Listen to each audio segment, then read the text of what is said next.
हिंदू धर्म में पितर पक्ष की अवधि को बहुत ही महत्वपूर्ण माना जाता है। इस अवधि में पितरों के निमित्त श्राद्ध, तर्पण और पिंडदान आदि करने का विधान है। माना जाता है कि इससे उन्हें तृप्ति मिलती है और वे हमें सुख समृद्धि का आशीर्वाद देते हैं। यह भाद्रपद पूर्णिमा से आश्विन अमावस्या तक चलता है। पितर पक्ष में तर्पण और पिंडदान से पितर प्रसन्न होते हैं। पितर पक्ष लगभग 15 दिन की अवधि होती है, जिसमें लोग अपने पूर्वजों को भोजन व तर्पण आदि कर उन्हें श्रद्धांजलि देते हैं। माना जाता है कि इस समय पितर पितृलोक से धरती पर आते हैं। देखा जाए तो यह पितरों की कृपा प्राप्ति के लिए एक उत्तम समय माना गया है। वहीं अगर कोई व्यक्ति पितर दोष से परेशान है तो पितर पक्ष में वह इससे छुटकारा पाने के उपाय भी कर सकता है, जो लाभकारी साबित होते हैं। पितर पक्ष की शुरुआत भाद्रपद पूर्णिमा से होती है और यह आश्विन माह की अमावस्या तिथि तक चलता है। इस बार पितर पक्ष 17 सितंबर 2024 से शुरू हो गया है, जो 2 अक्टूबर तक रहेगा। इस दौरान लोग अपने पितरों के निमित्त अश्विन कृष्ण पक्ष में तर्पण और श्राद्ध कर्म आदि करते हैं। इन्हीं श्राद्धों के नाम से भी जाना जाता है। अभी पितर पक्ष चल रहा है और 16 दिन के श्राद्ध पक्ष में सनातन धर्मी अपने पितरों को याद करते हैं और उनकी आत्मा की शांति के लिए सभी वैदिक अनुष्ठान करते हैं। लेकिन बहुत कम लोग जानते हैं कि 16 दिन का पितृ पक्ष दानवीर कर्ण की एक भूल के कारण मनाया जाता है और कर्ण के कारण ही पितृ पक्ष मनाने की परंपरा शुरू हुई थी। आइए जानते हैं इसके पीछे क्या है धार्मिक मान्यता। पुराणों के मुताबिक पितृ पक्ष में दान पुण्य का विशेष विधान होता है और इसका फल जीवात्मा को स्वर्ग लोक में प्राप्त होता है। महाभारत के अनुसार सबसे पहले महातपस्वी अत्रि ने महर्षि निमि को श्राद्ध के बारे में उपदेश दिया था। इसके बाद महर्षि निमि ने श्राद्ध करना शुरू कर दिया। महर्षि को देखकर अन्य ऋषियों मुनियों ने पितरों को अन्न देने लगे। लगातार श्राद्ध का भोजन करते करते देवता और पितर पूर्ण हो गए। पुराणों में भी पितृ पक्ष को बहुत अधिक महत्व दिया गया है। कई सारी पौराणिक और लोक कथाओं में भी इसका वर्णन है, लेकिन बहुत कम लोगों को यह पता होगा कि महाभारत में श्राद्ध क्यों किया गया था। बता दें कि पितर पक्ष में श्राद्ध की शुरुआत महाभारत काल से चली आ रही है। श्राद्ध कर्म की जानकारी भीष्म पितामह ने युधिष्ठिर को दी थी। इसके पीछे की पूरी कहानी यह है कि हिंदू धर्म में पितर को 84 लाख योनियों में से एक माना गया है। मान्यता है कि विभिन्न लोकों में रहने वाले ये दिव्य आत्माएं संतुष्ट होने पर व्यक्ति पर अपना आशीर्वाद बरसाती हैं, जिससे मनुष्य को धन, यश, कीर्ति आदि की प्राप्ति होती है और कुल की वृद्धि होती है। इस तरह से देखें तो पितृ पक्ष के दौरान किया जाने वाला श्राद्ध पूर्वजों के प्रति अपनी श्रद्धा और कृतज्ञता को व्यक्त करने का माध्यम है, जिससे प्रसन्न होकर पितर सुख समृद्धि प्रदान करते हैं। मान्यता है कि जब मृत्यु के बाद सूर्य पुत्र कर्ण की आत्मा स्वर्ग पहुंची तो उन्हें वहां पर खाने के लिए भोजन की बजाय ढेर सारा स्वर्ण दिया गया। तब उन्होंने इंद्र देवता से इसका कारण पूछा।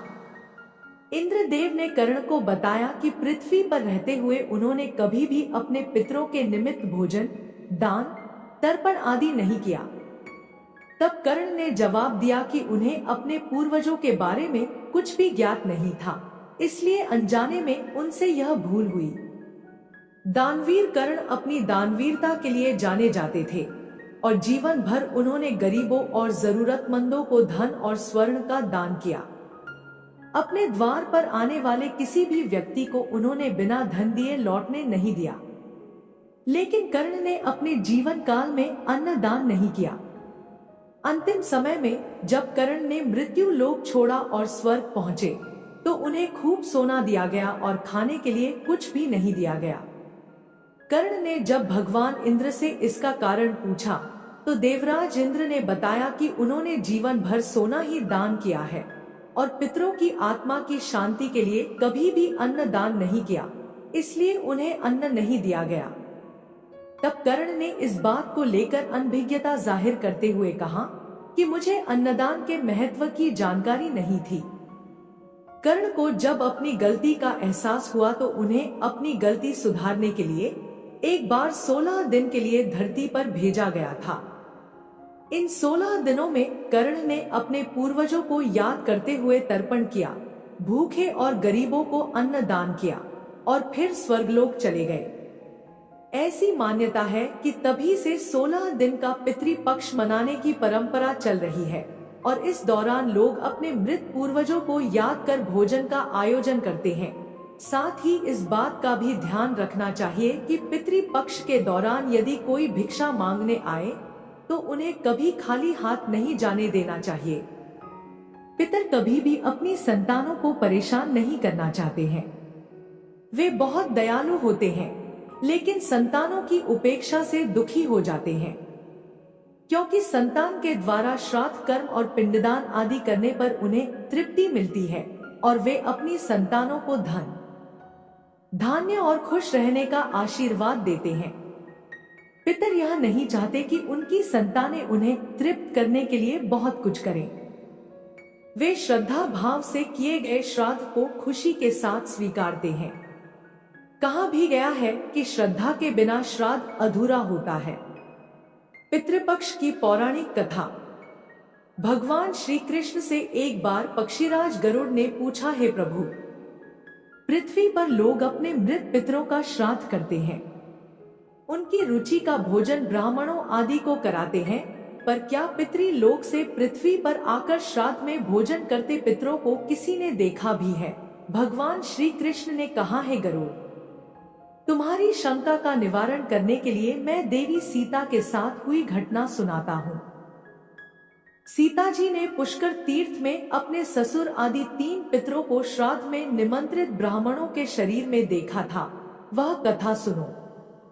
भगवान श्री कृष्ण कहते हैं, हे गरुड़, यह तो तुम्हें ज्ञात ही है कि श्री राम अपने पिता दशरथ की आज्ञा के बाद वनगमन कर गए थे, साथ में देवी सीता भी थी। बाद में श्री राम को यह पता लग चुका था कि उनके पिता उनके वियोग में शरीर त्याग चुके हैं। जंगल जंगल घूमते सीता जी के साथ श्री राम ने पुष्कर तीर्थ की भी यात्रा की। अब यह श्राद्ध का अवसर था, ऐसे में पिता का श्राद्ध पुष्कर में हो, इससे श्रेष्ठ क्या हो सकता था। तीर्थ में पहुंचकर उन्होंने श्राद्ध की तैयारियां आरंभ की। श्री राम ने स्वयं ही विभिन्न शाक, फल एवं अन्य उचित खाद्य सामग्री एकत्र किए। जानकी जी ने भोजन तैयार किया। उन्होंने एक पके हुए फल को सिद्ध करके श्री राम जी के सामने उपस्थित किया। श्री राम ने ऋषियों और ब्राह्मणों को सम्मान सहित आमंत्रित किया। श्राद्ध कर्म में दीक्षित श्री राम की आज्ञा से स्वयं दीक्षित होकर सीता जी ने उस धर्म का सम्यक और उचित पालन किया और सारी तैयारियां संपन्न हो गईं। अब श्राद्ध में आने वाले ऋषियों और ब्राह्मणों की प्रतीक्षा थी। उस समय सूर्य आकाश मंडल के मध्य पहुंच गए और कुतुब मुहूर्त यानी दिन का 8वां मुहूर्त अथवा दोपहर हो गई। श्री राम ने जिन ऋषियों को निमंत्रित किया था वे सभी आ गए थे। श्री राम ने सभी ऋषियों और ब्राह्मणों का स्वागत और आदर सत्कार किया तथा भोजन करने के लिए आग्रह किया। ऋषियों और ब्राह्मणों को भोजन हेतु आसन ग्रहण करने के बाद जानकी अन्न परोसने के लिए वहां आई। उन्होंने कुछ भोजन बड़े ही भक्ति भाव से ऋषियों के समक्ष उनके पत्तों के बनी थाली पर परोसा। वे ब्राह्मणों के बीच भी गईं, पर अचानक ही जानकी भोजन करते ब्राह्मणों और ऋषियों के बीच से निकली और तुरंत वहां से दूर चली गई। सीता जी लताओं के मध्य छिपकर जा बैठी। यह क्रियाकलाप श्री राम देख रहे थे। सीता के इस कृत्य से श्री राम कुछ चकित हो गए। फिर उन्होंने विचार किया कि ब्राह्मणों को बिना भोजन कराए साध्वी सीता लज्जा के कारण कहीं चली गई होंगी। सीता जी एकांत में जा बैठी हैं।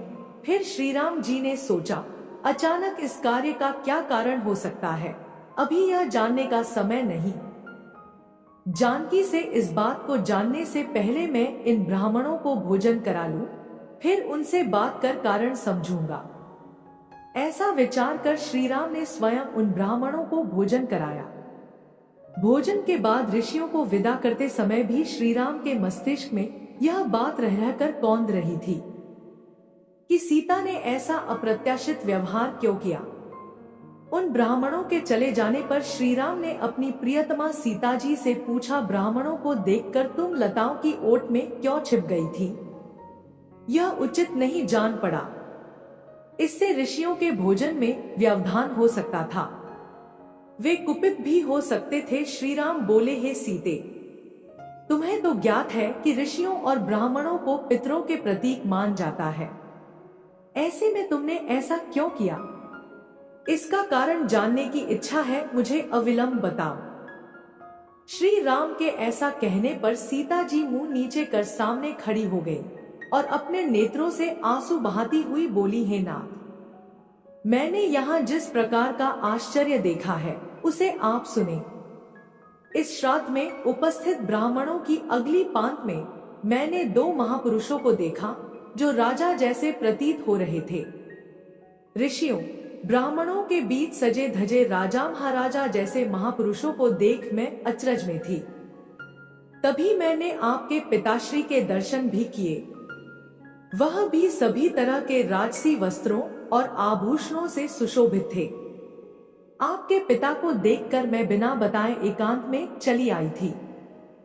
मुझे न केवल लज्जा का बोध हुआ वरन मेरे विचार में कुछ और भी आया। तभी निर्णय लिया, हे प्रभु, पेड़ों की छाल वल्कल और मृगचर्म धारण करके मैं अपने स्वसुर के सम्मुख कैसे जा सकती थी? मैं आपसे यह सत्य ही कह रही हूँ।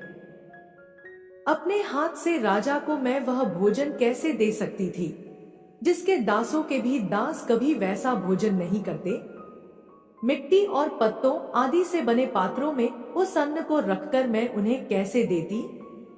मैं तो वही हूँ जो पहले सभी प्रकार के आभूषणों से सुशोभित रहती थी और आपके पिताश्री मुझे वैसी स्थिति में देख चुके थे। आज मैं इस अवस्था में उनके सामने कैसे जाती? इससे उनके मन को भी क्षोभ होता। मैं उनको क्षोभ में कैसे देख सकती थी? क्या यह कहीं से उचित होता? इन सब कारणों से हुई लज्जा के कारण मैं वापस हो गई और किसी की दृष्टि न पड़े इसलिए सघन लता में आ बैठी। गरुड़ जी बोले, हे भगवान, आपकी इस कथा से मेरी शंका का उचित निवारण हो गया कि श्रद्धा में पितृगण साक्षात प्रकट होते हैं और वे श्राद्ध का भोजन करने वाले ब्राह्मणों में उपस्थित रहते हैं। हर हर महादेव। अगर वीडियो पसंद आई तो हमारे चैनल को सब्सक्राइब करें।